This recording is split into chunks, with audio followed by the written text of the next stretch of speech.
Ni en su peor pesadilla, ningún argentino iba a imaginar esta noticia. El 29 de julio de 2026, en Zúrich la FIFA abrió un expediente. No es un expediente normal. No es la multa de 50.000 euros que desaparece en las cuentas de la AFA en 3 días. No es el comunicado de 2 párrafos que los departamentos jurídicos de la Federación procesan con la misma rutina que procesan las quejas de los agentes por los tiempos de homologación de contratos. Es el expediente disciplinario más complejo que la institución que gobierna el fútbol mundial ha abierto contra una selección en la historia moderna del torneo más grande del planeta. Con 2 hechos bajo investigación formal, con nombres de jugadores que la semana siguiente tenían que presentarse a la pretemporada de los clubes más ricos de la Premier League. Con consecuencias legales que el artículo 27 del Código Disciplinario de la FIFA permite llevar hasta un punto que el fútbol europeo no ha visto nunca. La suspensión de Argentina del Mundial 2030. Y lo que ese expediente revela no es solo el escándalo argentino. Es el problema que el fútbol europeo no supo que tenía hasta que el MetLife Stadium de Nueva Jersey lo mostró en 15 minutos de caos frente a las cámaras de todo el mundo. Quedaos hasta el final, porque lo que voy a contaros en los próximos minutos tiene 4 capas. La primera es la que todos conocéis, la que los medios contaron esta semana con los videos y los titulares. La segunda es la que ningún análisis europeo está haciendo con suficiente profundidad. La tercera es la que conecta este expediente con los vestuarios de la Premier League de una manera que los directores deportivos de los clubes más grandes de Europa no quieren discutir en público. Y la cuarta es la pregunta filosófica más importante que el fútbol moderno ha tenido que hacerse desde hace años. Si lleváis tiempo buscando un canal que vaya exactamente hasta donde los demás no llegan, suscribíos ahora a El Once Perfecto y activad la campanita. Lo que está a punto de ocurrir con este expediente en las próximas semanas va a moverse muy rápido. Y si no tenéis la notificación activada os vais a enterar cuando todo el mundo ya lo sepa y cuando el debate ya haya pasado sin vosotros. Activa la campanita. Empecemos por la primera capa. El Mundial 2026 fue el más grande de la historia del fútbol. 48 selecciones, 3 países anfitriones, el mayor número de partidos, de espectadores, de retransmisiones simultáneas que cualquier torneo deportivo había producido hasta ahora. Y Argentina llegó a ese torneo como la selección más laureada de los últimos 4 años. Campeona del mundo en Qatar, campeona de América. El bicampeonato como horizonte, Messi con 39 años y con la posibilidad de convertirse en el único jugador de la historia que levantó 2 mundiales en la última etapa de su carrera. Lo que ocurrió dentro del campo lo conocéis. 3 goles de Messi en el debut contra Argelia. La remontada histórica ante Egipto en octavos de 0-2 a 3-2 en 13 minutos. La prórroga contra Suiza en cuartos con Brel Embolo expulsado por simulación con el partido en 1-1. La semifinal contra Inglaterra en Atlanta con la pancarta, con el gol de Enzo Fernández y el cabezazo de Lautaro Martínez asistido por Messi que dio vuelta al partido. Y la final, el 19 de julio, en el MetLife Stadium de Nueva Jersey. España contra Argentina. El partido donde todo lo que había ocurrido dentro del campo en las 6 semanas anteriores quedó convertido en contexto de lo que ocurrió fuera de él en los 15 minutos posteriores al pitido final. Enzo Fernández. Tarjeta amarilla en el minuto 82 por protesta al árbitro Slavko Vincic. Segunda amarilla y roja en el 93 por entrada tardía sobre Pau Cubarsí. Argentina con 10 hombres en la prórroga. España aprovechando los espacios. Ferran Torres en el 106. El gol que dio el segundo título mundial a España. Y luego los 15 minutos que el expediente de Zúrich describe con la precisión burocrática que hace que la frialdad de los documentos sea más aterradora que cualquier narración dramática. Nahuel Molina. Puñetazo en el pecho a Rodri Hernández, mientras el mediocampista español corría a celebrar con sus compañeros. Leandro Paredes. Tomó del cuello a Eric García intentando estrangularle. Tomó a Gavi de la pechera y lo arrojó al suelo. Roberto Ayala, asistente técnico de Scaloni, un miembro del cuerpo técnico. Propinó un puñetazo en el rostro a Dani Olmo. Cristian Romero. Recogió la medalla de plata de manos de Infantino y siguió su camino sin extender la mano hacia Donald Trump, presidente de los Estados Unidos y anfitrión oficial del torneo. Varios jugadores argentinos se agruparon hacia uno de los arcos, dando la espalda al acto, mientras España levantaba la Copa del Mundo.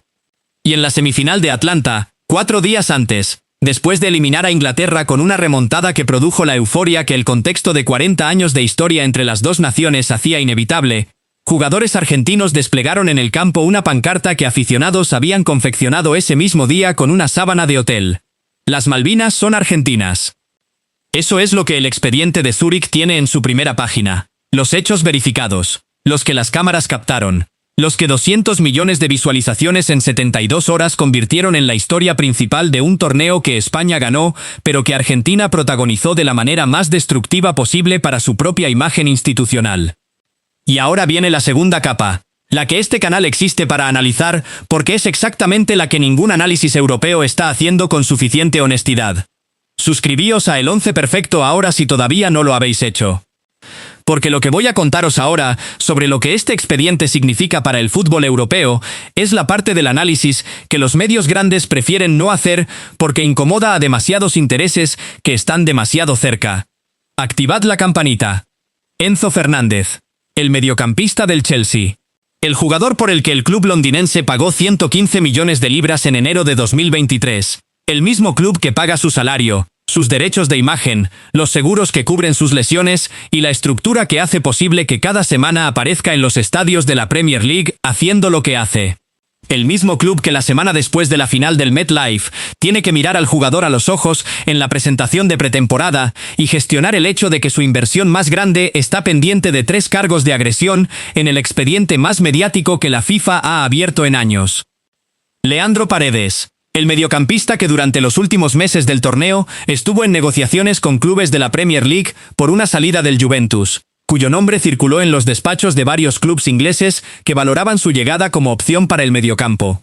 Cuyo valor de mercado esta semana tiene encima el expediente de Zurich, con 2 cargos de agresión, que cualquier director deportivo serio tiene que incluir en la evaluación del riesgo reputacional que ese fichaje implica.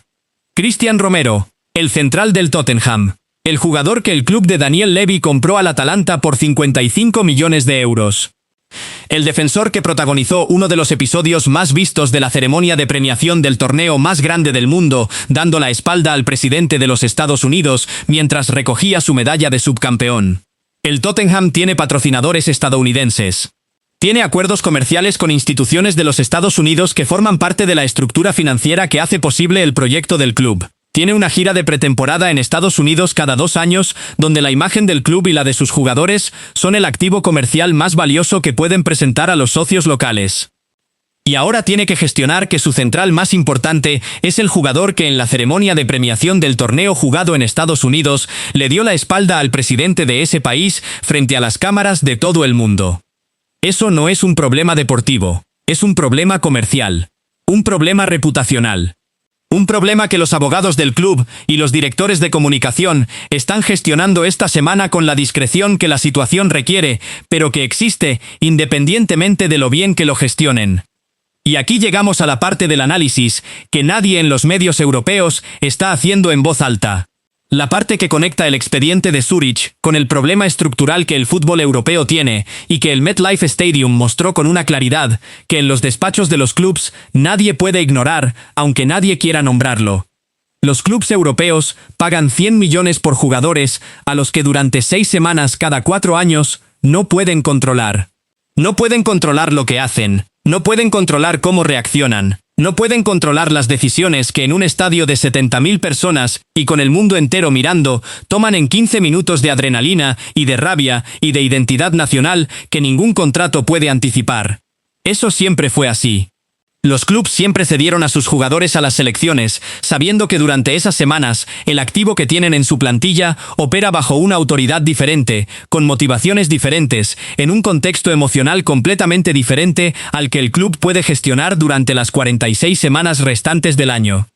Pero lo que el MetLife mostró esta semana es que la escala de ese problema ha crecido de manera que los clubes europeos no tienen protocolos para gestionar.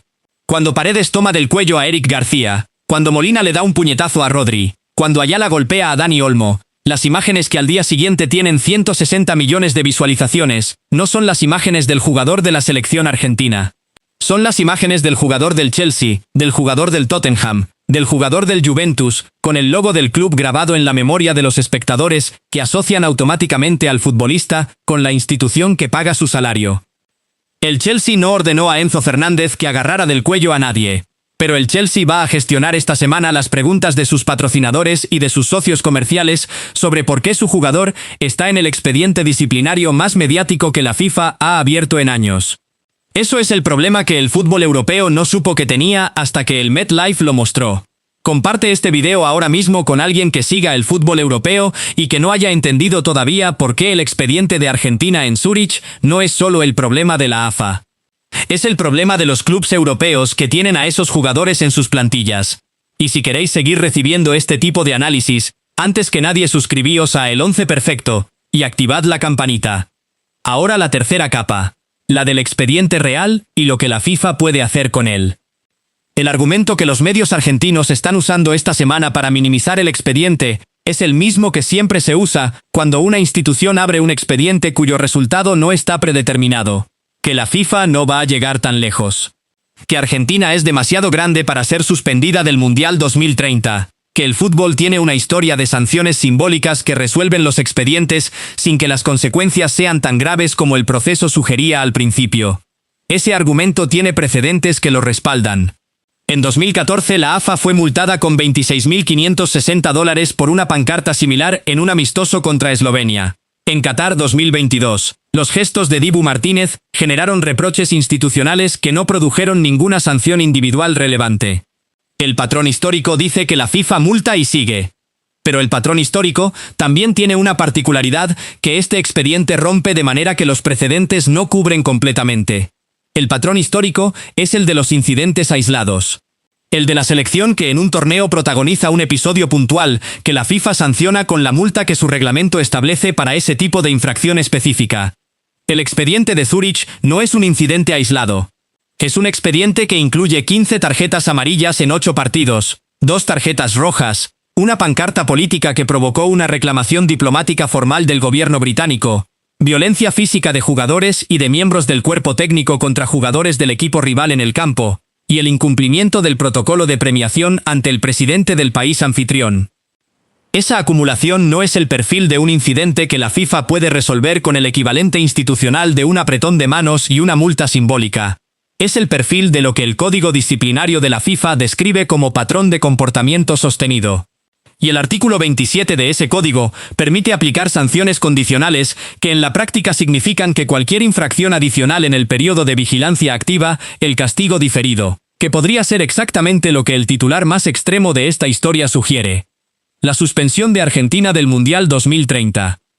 ¿Va a llegar la FIFA hasta ahí? Nadie puede afirmarlo con certeza en este momento porque el expediente está abierto y porque los procesos disciplinarios de la FIFA raramente producen el resultado más extremo que la norma permite, aunque lo hagan con más frecuencia de lo que los equipos afectados siempre esperan. Pero la pregunta que el fútbol europeo tiene que hacerse no es si Argentina va a ser suspendida del Mundial 2030. Es qué va a pasar entre ahora y el momento en que el expediente se resuelva con los jugadores argentinos de los clubes de la Premier League y de la Champions que tienen cargos formales pendientes de resolución. Enzo Fernández tiene 3 cargos de agresión en el expediente. Nahuel Molina 2 cargos de agresión y 1 adicional por conducta antideportiva. Roberto Ayala 1 cargo de agresión, aunque Ayala sea del cuerpo técnico y no un jugador en activo. Esos cargos formales tienen consecuencias que van más allá de lo que ocurre en los estadios de la FIFA. Tienen consecuencias en los contratos de imagen de los jugadores con los clubes europeos que los tienen en sus plantillas. Tienen consecuencias en los acuerdos de patrocinio, donde el comportamiento público del jugador es una cláusula específica que los patrocinadores pueden activar si consideran que el daño reputacional del acuerdo supera el valor comercial que el jugador aporta. Tienen consecuencias en las negociaciones de renovación de contratos, donde el historial disciplinario del jugador es un argumento que la parte del club puede usar para ajustar las condiciones a su favor. Los abogados del Chelsea están mirando el expediente de Enzo Fernández esta semana. Los abogados del Tottenham están mirando el expediente de Romero. Y lo están mirando no para defenderles ante la FIFA, sino para evaluar qué implicaciones tiene ese expediente para los contratos que el club tiene con el jugador y con los patrocinadores. Eso es lo que el MetLife hizo al fútbol europeo esta semana. Lo puso frente a un problema que llevaba décadas existiendo sin que nadie lo hubiera formulado de manera tan clara. El problema de los clubes que pagan por jugadores que durante 6 semanas cada 4 años no pueden controlar, y que en esas 6 semanas pueden producir el tipo de escándalo que en el fútbol moderno vale exactamente lo que el patrocinador que retira su acuerdo comercial dice que vale. Y si lleváis años siguiendo el fútbol europeo, con la seriedad que este análisis requiere, suscribíos a El Once Perfecto ahora mismo y activad la campanita. Porque lo que la FIFA resuelva sobre el expediente de Argentina en las próximas semanas va a ser una de las decisiones más importantes que la institución ha tomado en años. Y nosotros vamos a estar aquí para analizarlo completo antes que nadie. Ahora la cuarta capa, la filosófica, la que el video de la competencia abrió en su cierre pero que este canal va a desarrollar con la profundidad que merece, porque es exactamente la que más dice sobre el estado del fútbol mundial en este momento. El fútbol tiene un problema de narrativa que el expediente de Argentina en Zúrich pone en evidencia de la manera más brutal posible. La narrativa oficial del fútbol moderno habla de fair play, de respeto al rival, de los valores del deporte como espacio de encuentro entre culturas y entre naciones que en otros contextos no tendrían razones para verse. La FIFA construye esa narrativa en cada comunicado, en cada campaña de imagen, en cada discurso de Infantino donde el fútbol aparece como la institución que une lo que la política divide. Y luego está la realidad. El fútbol siempre fue una guerra civilizada. Siempre fue la extensión de identidades nacionales que se miden en un rectángulo de hierba con árbitros y con reglas. Siempre tuvo incidentes donde la intensidad de lo que ocurre dentro del campo desbordó los límites de lo que el reglamento permite, porque la intensidad de lo que los jugadores sienten cuando representan a su país nunca fue completamente contenible por un reglamento. Maradona en 1986 con la mano de Dios contra Inglaterra. La misma Inglaterra. La misma historia de 4 años antes. El mismo contexto donde el deporte y la política y la identidad nacional confluyen de maneras que ningún protocolo de fair play puede gestionar, porque el protocolo no fue diseñado para contener 40 años de historia que 2 naciones llevan sin resolver. Argentina en 2026 no inventó esa intensidad. No fue el primer equipo en la historia del fútbol que cruzó la línea que separa la competitividad de la violencia, en un momento donde la adrenalina y la rabia y el orgullo nacional operaban simultáneamente a una velocidad que el cerebro humano raramente puede gestionar con la racionalidad que la situación requeriría. Lo que Argentina hizo en 2026 fue llevar esa intensidad hasta el nivel más visible posible en el escenario más grande disponible, con las cámaras más numerosas, con el torneo más mediático, con la historia de 40 años entre Argentina e Inglaterra como contexto de la pancarta, con la final del mundo como escenario de los incidentes, con el presidente de los Estados Unidos como testigo del incumplimiento del protocolo. Esa combinación de intensidad, visibilidad y contexto político es exactamente lo que convierte lo que habría sido un incidente en un expediente de consecuencias incalculables. Y la pregunta que el fútbol europeo, el que paga los salarios de estos jugadores, el que construyó las estructuras institucionales más ricas y más influyentes del deporte global, tiene que responderse antes de que el expediente de Zúrich se resuelva, y antes de que el siguiente torneo llegue con el mismo tipo de jugadores en los mismos contextos emocionales, es esta. ¿Puede el fútbol moderno seguir vendiendo la narrativa del fair play mientras construye un sistema donde los jugadores que representan a sus países en los torneos más grandes del mundo llevan dentro 40 años de historia irresueltos que ningún protocolo puede contener? La respuesta honesta es que no, que la narrativa y la realidad del fútbol siempre han estado en tensión, y que el MetLife de Nueva Jersey, el 19 de julio de 2026, fue el momento donde esa tensión produjo su manifestación más visible de la última década. El expediente de Zúrich no va a resolver esa tensión, va a producir una multa, o una sanción, o una suspensión condicional que cerrará el expediente específico de Argentina, sin resolver el problema estructural que produjo el expediente. Ese problema va a seguir existiendo en el próximo Mundial.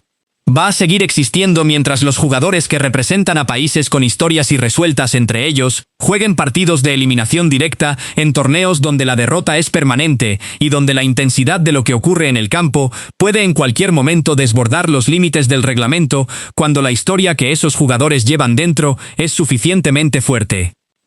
Argentina protagonizó ese desbordamiento esta vez. La próxima puede ser otra selección, con otra historia, con otro contexto, con otro partido y otro árbitro, y otro momento donde la adrenalina y la rabia, y el orgullo nacional, operan más rápido que la racionalidad. Y el fútbol europeo que paga los salarios de esos jugadores va a tener que decidir si construye los protocolos que la situación requiere, o si sigue esperando que el siguiente incidente sea suficientemente pequeño para que la multa de la FIFA lo resuelva, sin que los patrocinadores tengan que tomar decisiones que nadie quiere que tomen. Voy a daros mi opinión sin filtros, porque para eso estamos aquí, y porque lleváis décadas siguiendo el fútbol europeo, y merecéis una opinión directa. Argentina en el Mundial 2026 fue el escándalo más visible del torneo, Lo fue por razones que tienen raíces más profundas que la rabia de 15 minutos después del pitido final.